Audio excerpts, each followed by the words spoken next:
That's all I think more. ऐसे बचेगा आपके लिए नहीं करेगा उसको करना पड़ेगा स्टार्ट हो गया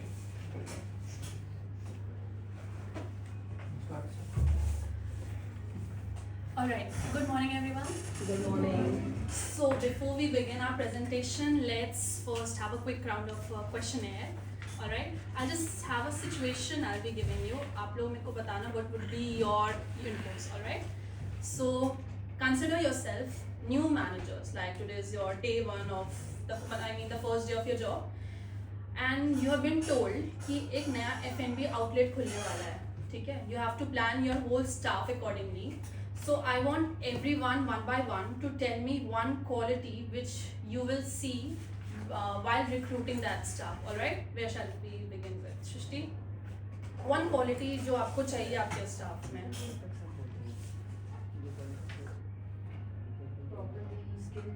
Skilled, disciplined, hardworking, confident, same, confident, communication skills, respectful, problem solver, Sahil, अच्छा हो, हाँ वो भी क्वालिटी होती है.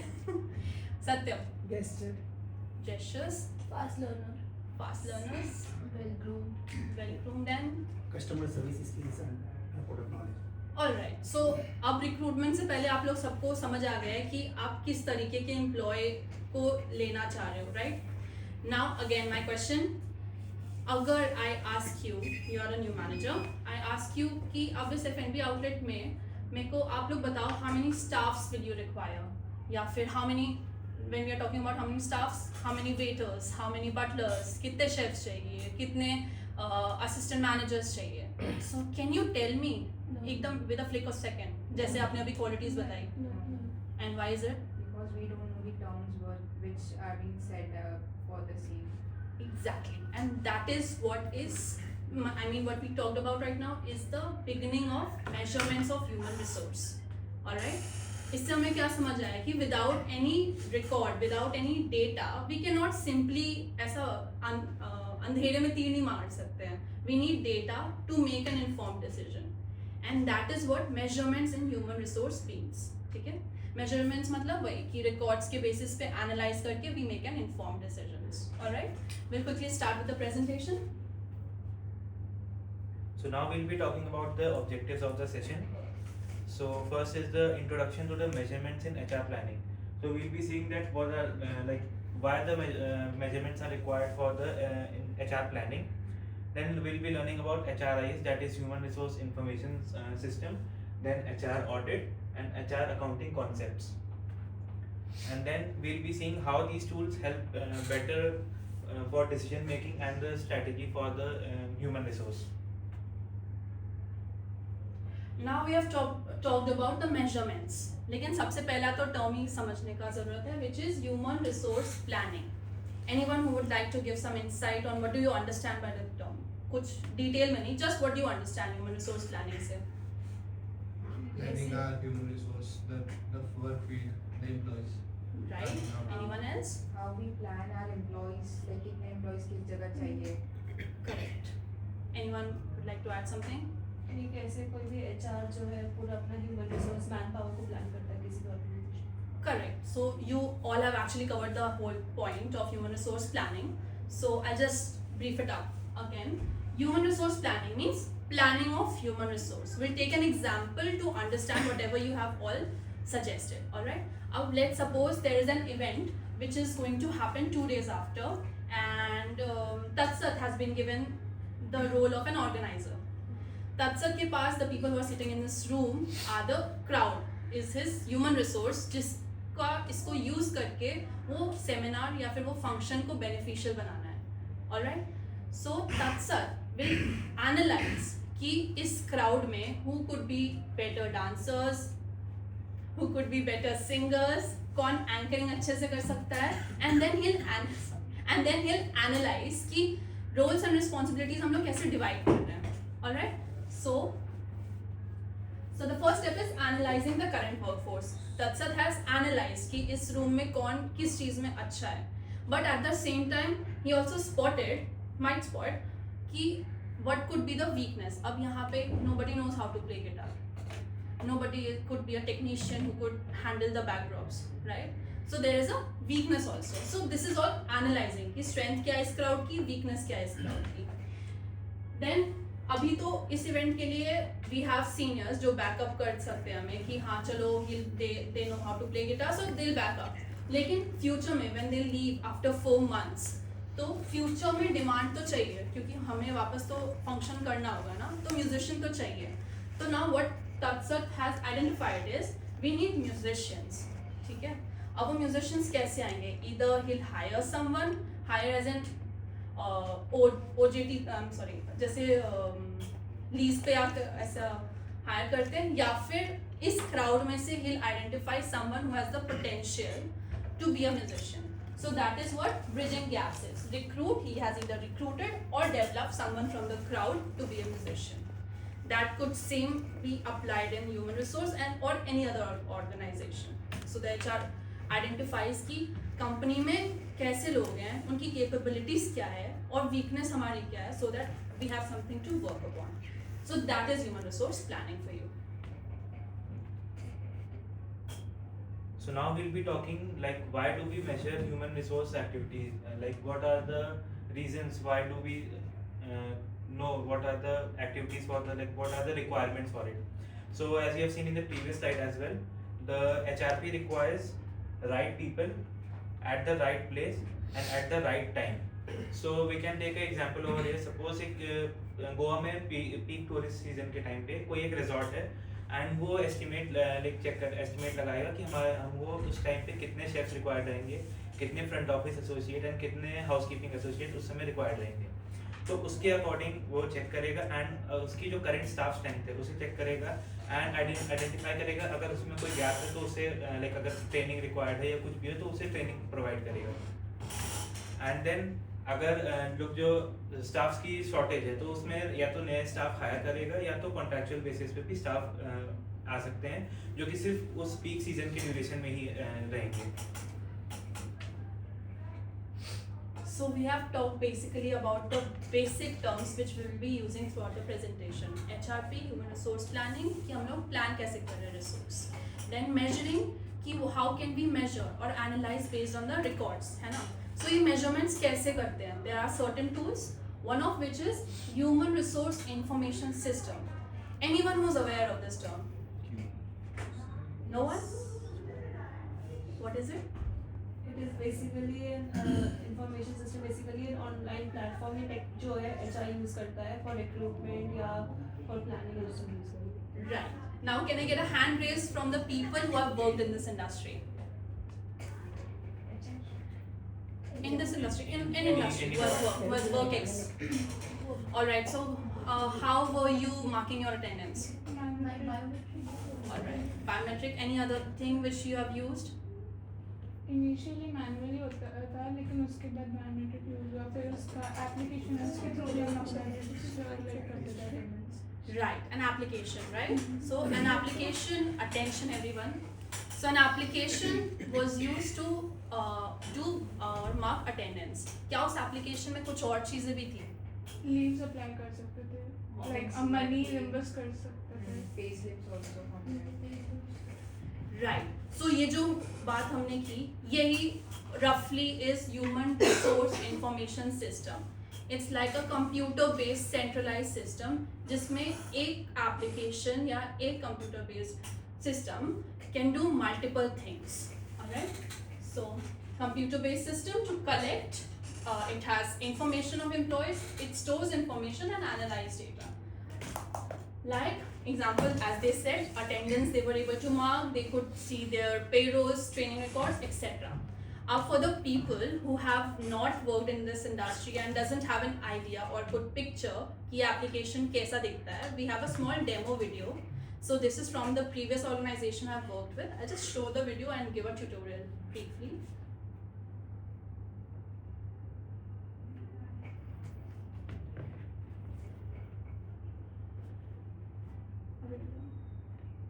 Yeah, so this is the application, name of the application is People First. तो HRIS system का एक software है, one of the is People First. It's used in Reliance Retails. Alright.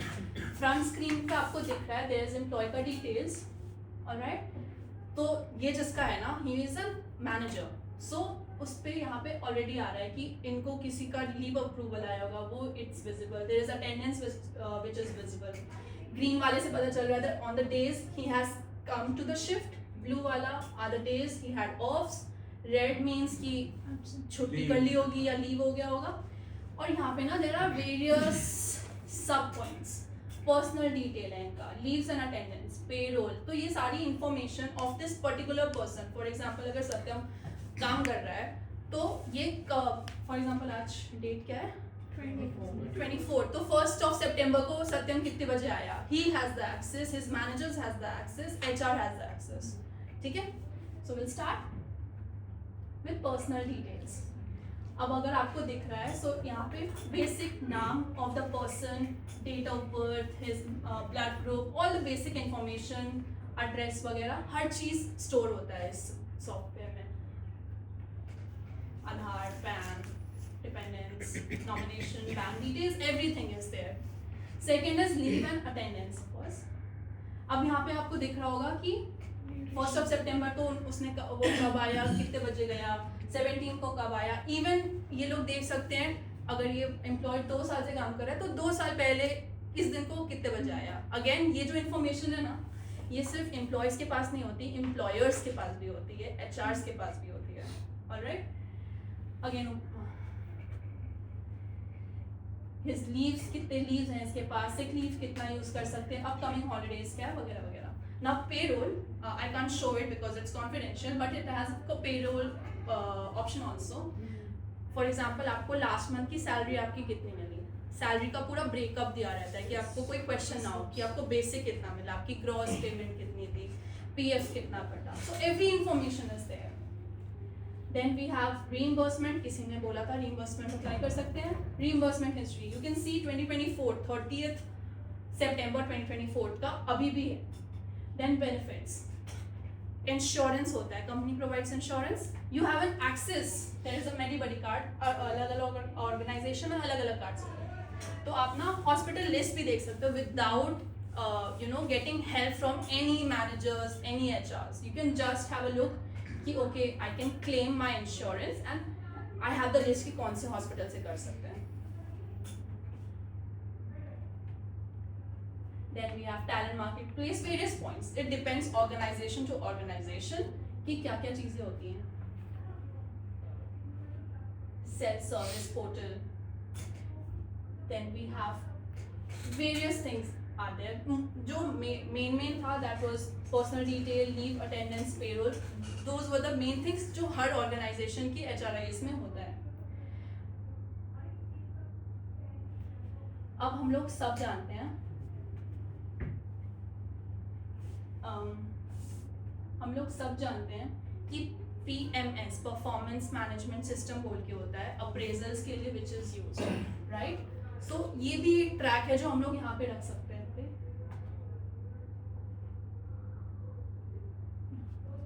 ठीक है. सिंस अभी नया क्वार्टर शुरू है बट यहाँ पे ना आपको दिखेगा क्वार्टर 1 में आपकी परफॉर्मेंस क्या थी, आपके मैनेजर्स ने, आपके अपर मैनेजमेंट ने, आपके HRs ने आपका रिव्यू क्वार्टर 1 में क्या दिया है, क्वार्टर 2 में क्या दिया है, क्वार्टर 3 में क्या दिया. तो यू हैव एन आइडिया कि ओके क्वार्टर 1 में मेरा रेटिंग ऐसा था, ऐसा क्यों था, what are the areas we need to work on. Quarter 2 में थी तो क्यों थी. So eventually you can even improve your performance. और ऑल्सो अगर आपको कोई डाउट हो और you are challenging, I could have gotten a better review, you can do that too. So every information is handy for everyone, employees, employers, HR, everyone.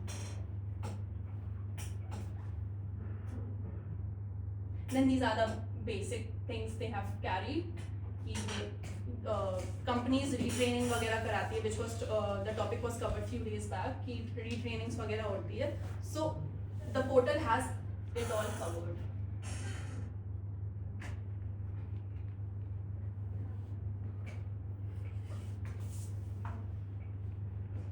So that was all about HRIS. Alright. So अभी आप लोगों को क्या समझ में आया कि instead of having एक employee का thousands of paperwork, you can just have everything, all the information एक phone पे, and which you can access घर पे बैठे बैठे भी. You don't have to call anyone, you don't have to indulge in any activity to ऐसा 10 दिन wait नहीं करने का. Direct आप लोग वो information access कर सकते हो. Alright, so that is what HRIS is. So now we'll be talking about the key components of the HRIS, Human Resource Information Sort System. So the first one is the Employee Database Management. So as you had already seen in the video as well, that all the personal details of the employee, like the address, the like contact details, their height, weight, PAN card, blood group, everything was available over there. Then payroll and benefit administration. Payroll tab was also available, all the salary details was also there. Then benefit administration, like all the benefits which the employee is getting, like here it was Medi, somewhere it is ESI, and different as per the organization it differs. Then recruitment and applicant tracking. So the example which we had taken here, so in this organization what happens कि अगर कोई employee अभी like आया नया organization में, तो उस employ को ये पोर्टल का एक्सेस दे दिया जाता है, लाइक उसकी आईडी जनरेट करके उसको दे दिया जाता है, एंड देन उसके जो भी पर्सनल डॉक्यूमेंट्स होते हैं, लाइक जो एचआर को रिक्वायर्ड रहते हैं, वो सारे डॉक्यूमेंट्स वो उसे अपलोड कर देता है. सो वो ऑल द टाइम उस पर अपलोडेड रहता है. सो वो लाइक एम्प्लॉय एंड एम्प्लॉयर दोनों के लिए ऑल टाइम एक्सेसिबल रहता है. Then performance appraisal system. So performance appraisal का भी था उसमें कि अगर कोई इसका प्रमोशन हुआ है, कोई अप्रेजल हुआ है, तो उसमें पूरा शो करेगा कि अगर प्रमोशन हुआ तो प्रीवियसली वो किस पोजीशन पे था, करंटली वो कहाँ किस पोजीशन पे गया है, एंड कब उसका प्रमोशन हुआ, everything will show over there. Then learning and development, कि अगर उस एम्प्लॉय की कोई लाइक ट्रेनिंग हुई है, कितने ड्यूरेशन की ट्रेनिंग हुई है, एंड किस चीज़ की ट्रेनिंग हुई है, एंड उसका क्या आउटकम हुआ है, तो ऑल द डिटेल्स वहाँ पे अवेलेबल रहेंगी. वो एम्प्लॉय जितने भी कंपोनेंट्स हैं वो एम्प्लॉय और एम्प्लॉयर दोनों कभी किसी भी टाइम अपने लाइक एक्सेस करके देख सकते हैं. So now we all are aware कि HRIS होता क्या है, उसके main components क्या होते हैं, how is it better than having loads of paperwork, right? So why don't you all tell me what could be the benefits of having HRIS in HR planning or in the system? lot of paperwork हो गया, तो paperwork reduce कर देते हैं. Reducing paperwork, accessible होता है, accessible, efficient. Anyone else? Transparency. Boys, anything? Fast, efficient, fast.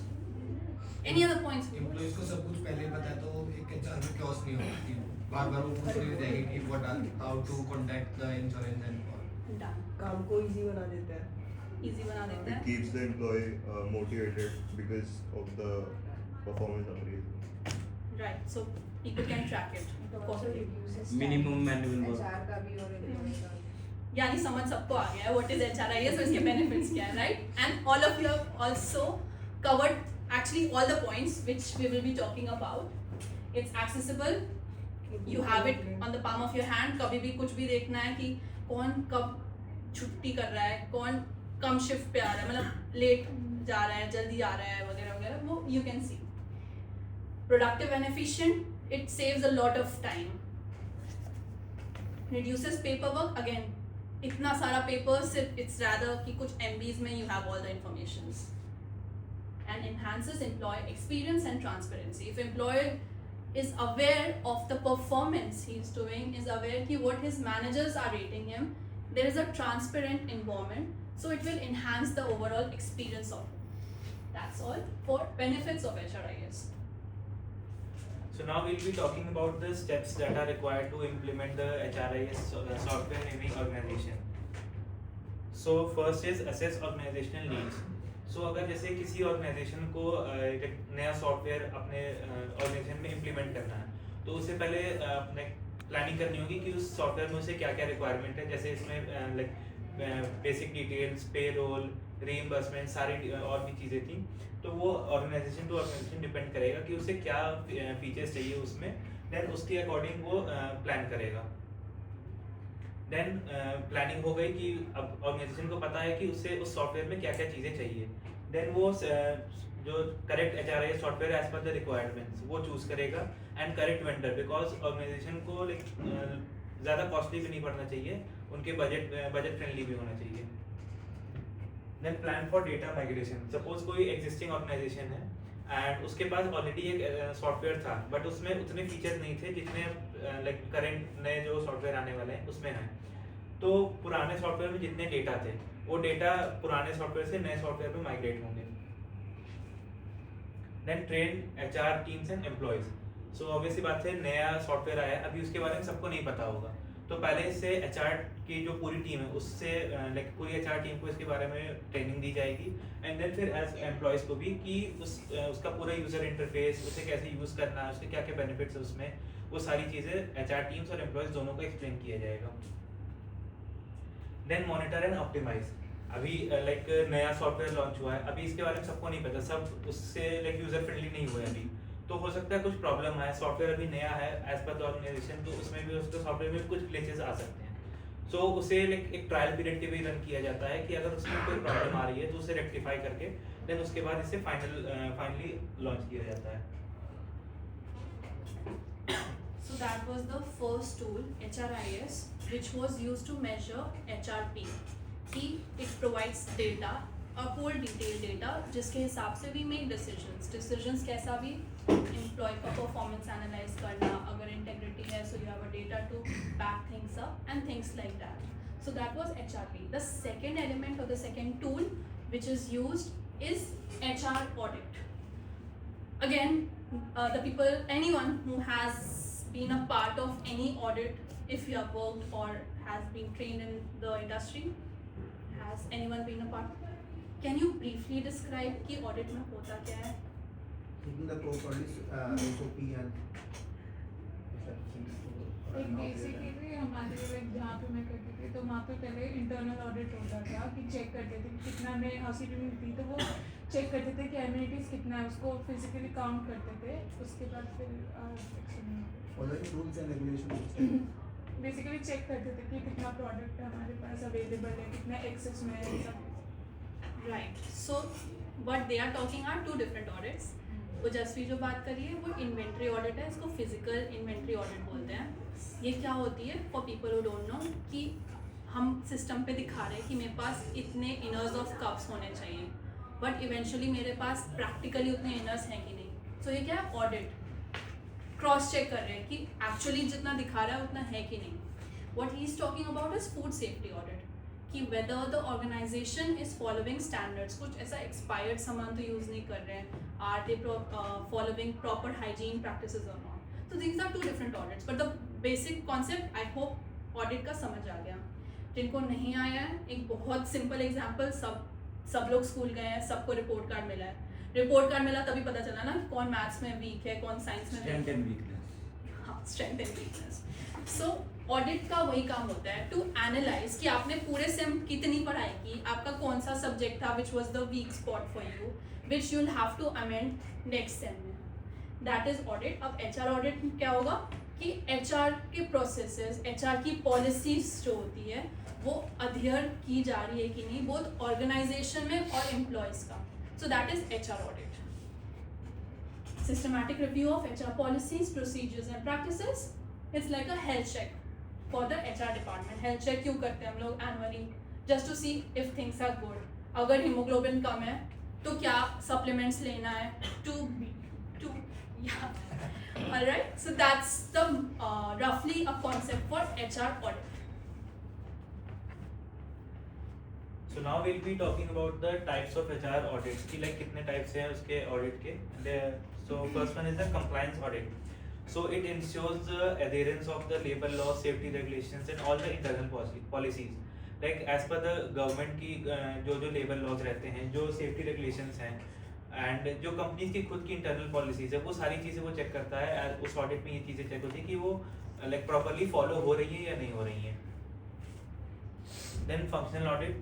So it focuses on a single area. Like अगर किसी employee की training हो रही है, so उस ट्रेनिंग से ऑर्गेनाइजेशन को क्या आउटपुट हो रहा है, उसका क्या बेनिफिट हो रहा है, तो उस चीज़ें पे लाइक वो चीज़ उस पे फंक्शन ऑडिट में चेक होती हैं.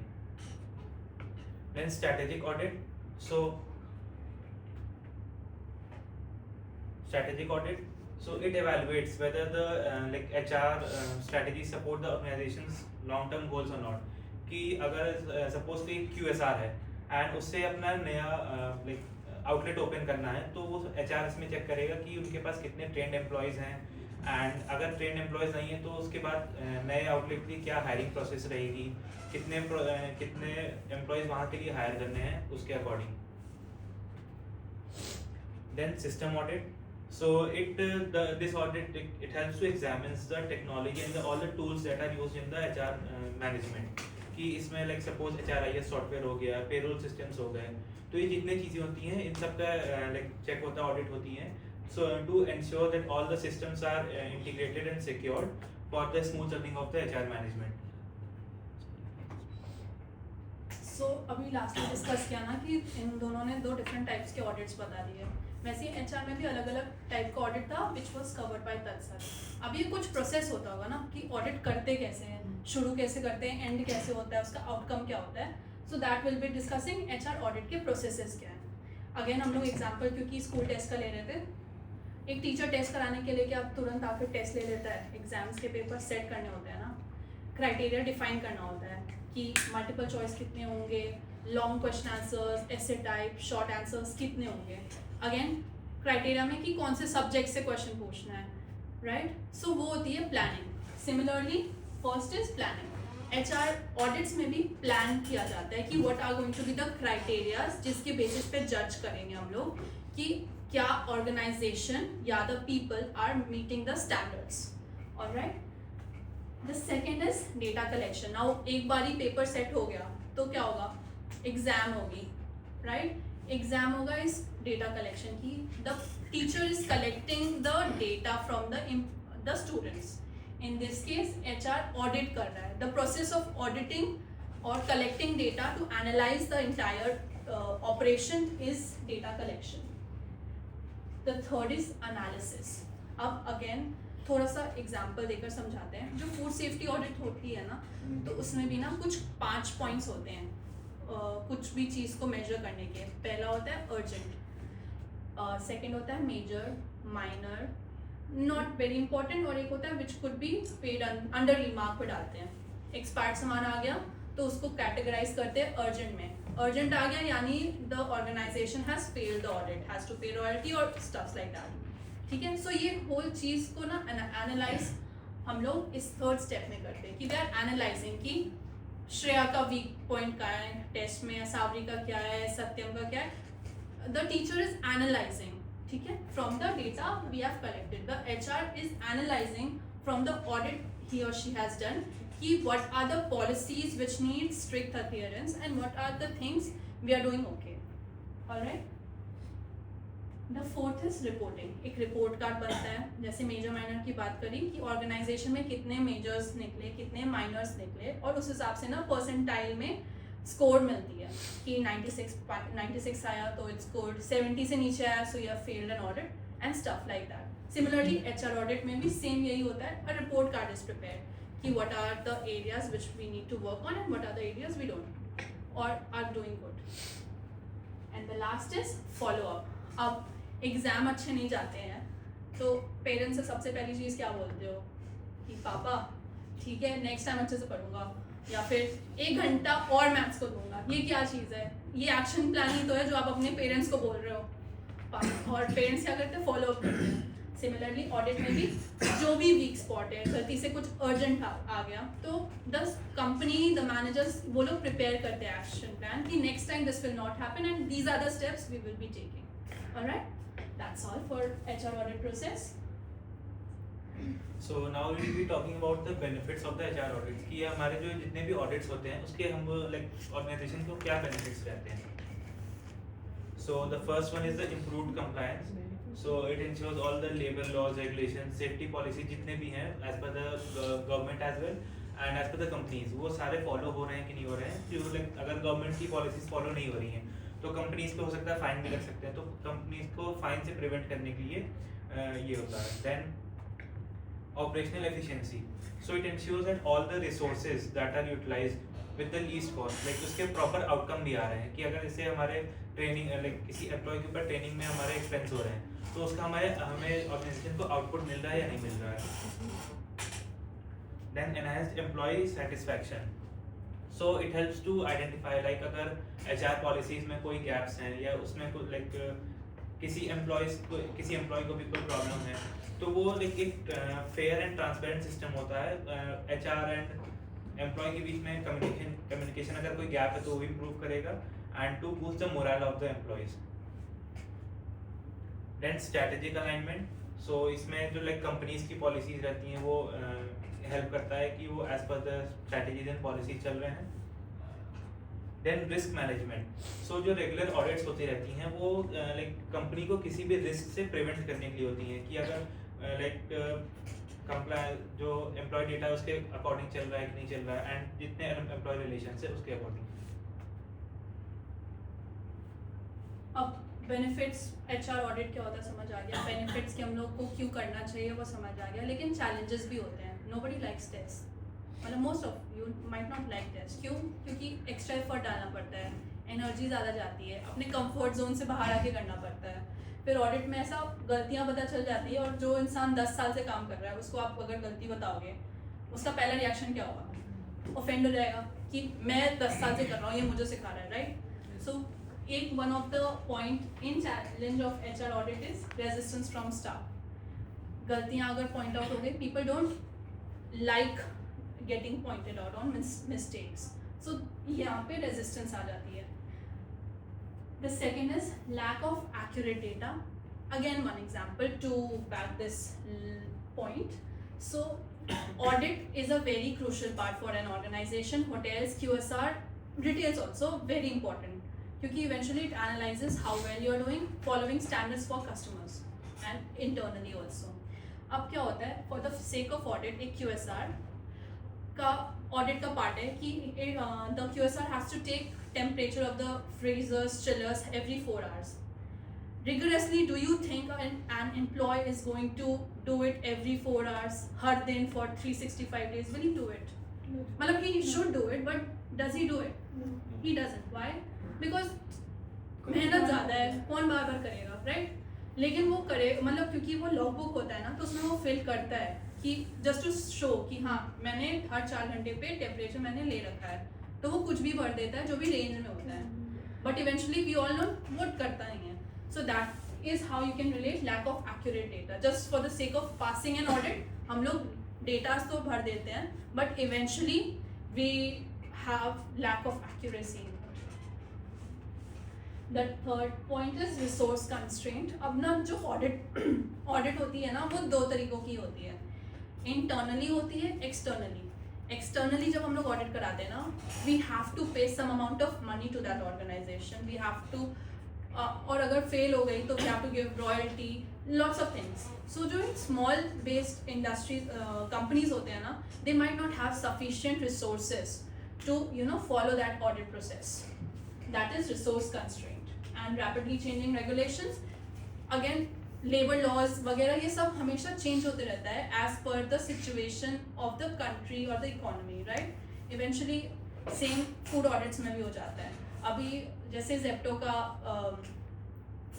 निकला था कि they have a lot of series of things which were going wrong, right? So उसके बाद देयर वाज मल्टीपल क्या बोलते हैं raids done by the FSSAI. Why? Because just to see ki is it something which has been done by all the online retailers. Alright? Again उससे क्या होता है कि ये सब प्रोसेस से पता चलता है कि people need to change some criteria on which they are being graded. And bias in self audits. अब internally अगर हम लोग एक दूसरे की ऑडिट करें बायसनेस तो होगी. यहाँ पे पीपीटी दे रहे हैं, थोड़ी सी तो बायसनेस होती है ना कि क्वेश्चन नहीं पूछना है. That is how you can relate bias in self audits, right?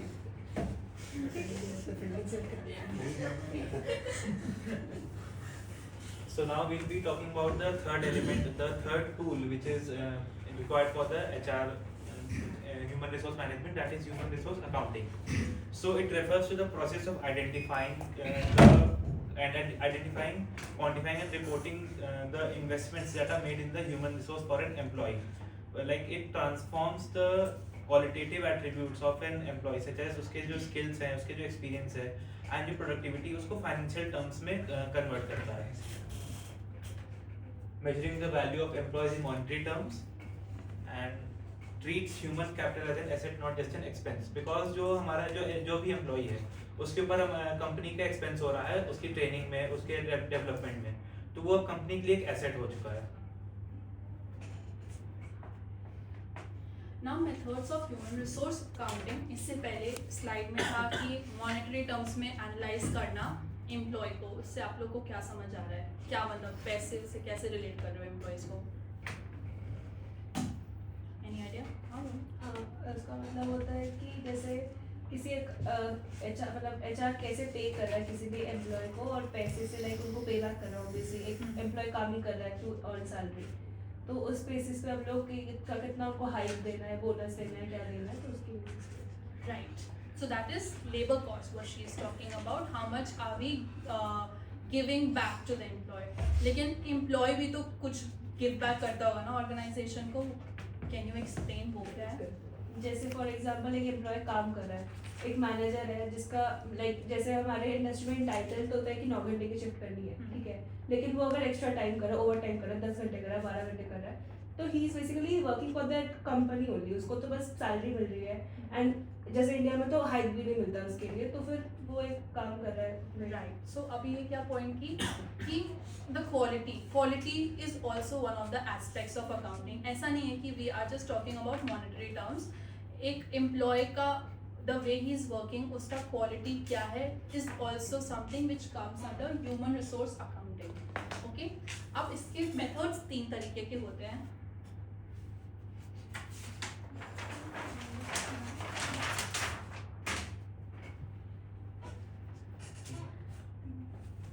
These are the 3 methods: value-based approach, value-based approach, non-monetary approach, and cost-based approach.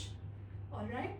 अब इन 3 तरीके की approaches होती है. Approaches इसका क्या मतलब हो कि how are you calculating employee का how valuable he or she is for an organization. उसमें सबसे पहला है cost-based. Cost-based में you can see there are 3 kinds: historical, replacement, and opportunity cost. Historical cost क्या हुआ, नाम से समझ आ रहा है, हिस्ट्री, राइट. ये एक एम्प्लॉय को जैसे जब से रिक्रूट किया से उसको ट्रेन करते हैं, what are we paying, the whole history of an employee, that is called as historical cost based method. The second is replacement cost. अब अगर एक एम्प्लॉय को रिप्लेस कर रहे हैं किसी नए एम्प्लॉय से, राइट, मे बी छोड़कर चला गया हो या फिर प्रमोट हो गया हो, तो उसका तो जगह खाली हो गया ना, जिसको हम लोग को इधर लाना है. सो उसको बोलते हैं रिप्लेसमेंट कॉस्ट, कि कितना पैसा लग रहा है कंपनी का to get a new employee on that position. Alright. The third is opportunity cost. Will start with an example to understand. For example, एक ग्रुप ऑफ ट्रेनीज है, अगर उसको ट्रेनिंग हम लोग दे रहे हैं, normal front office check ins में they are able to generate revenue of let's say 50,000. Alright. लेकिन अगर वो सेम केस 1 सिनेरियो, केस 2 में अगर हम लोग उस सेम ग्रुप ऑफ पीपल को कॉर्पोरेट चेक इन्स के लिए रख रहे हैं या फिर कॉर्पोरेट बुकिंग के लिए रखते हैं, तो they are able to generate how many 1 lakh, let's say 1 lakh तक का revenue they are able to generate. तो यहाँ पे क्या 2 एस्पेक्ट्स आ गए, 50,000, 1 लाख. अब कहाँ पे डालेंगे तो ज़्यादा होगा इस अपॉर्चुनिटी, और कहाँ कम नहीं डालेंगे तो कितना लॉस हो रहा, समझ में आ गया? सो that is what opportunity cost is. The second method is value based. So जो पहला था ना, it's all about monetary terms. Second है value based, कि अब एक employee organization में तो है now, how much is he going to give back to the organization, वो होता है economic value. अब third is non monetary, कि हम लोग accounting कैसे करते हैं, how are we calculating the asset, जैसा श्रेया ने पहले बताया. non monetary term में behavioral is what you pointed out, कि एक एम्प्लॉय कितना गिव बैक कर रहा है इन टर्म्स ऑफ उसकी क्वालिटी, कि हाँ, if how much his attributes of working hard for non stop 10-12 hours, या फिर मे बी मोटिवेटिंग, क्योंकि eventually it all comes down कि हाउ वेल और motivated your staff is. So those things come under behavioural. And the last one is competency, कि मेरे पास employees तो हैं, employees अच्छे भी हैं, लेकिन क्या वो एम्प्लॉयज़ की जो क्वालिटी है वो मेरे को जैसे एम्प्लॉयज़ चाहिए उससे मैच हो रही है कि नहीं, दैट इज कॉम्पिटेंसी की is the skills being aligned by the policies or the standards or the vision of the company, that is competency. So these are the methods for human resource accounting कि एक इंसान का attributes monetary terms में, non monetary terms में और value based में हम लोग कैसे calculate करते हैं.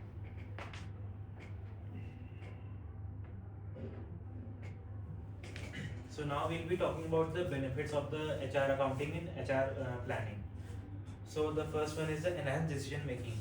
So ये helps to choose whether कि हमारे पास जो existing employee है उसे हमें like उसे train करके आगे अगर हमारे आगे कोई requirement है तो existing employee को train करना चाहिए या फिर हमारे like नए employees को hire करना चाहिए उसका cost and potential दोनों options का compare करके. Then cost control by measuring HR costs such as recruitment, training and employee turnover. Then strategic HR planning. So it helps to identify whether the like किस area में employee को training की requirement है. Like suppose कोई housekeeping department में एक employee है जिसको training की requirement है उसको ज़्यादा requirement है as compared to the staff of the front office department.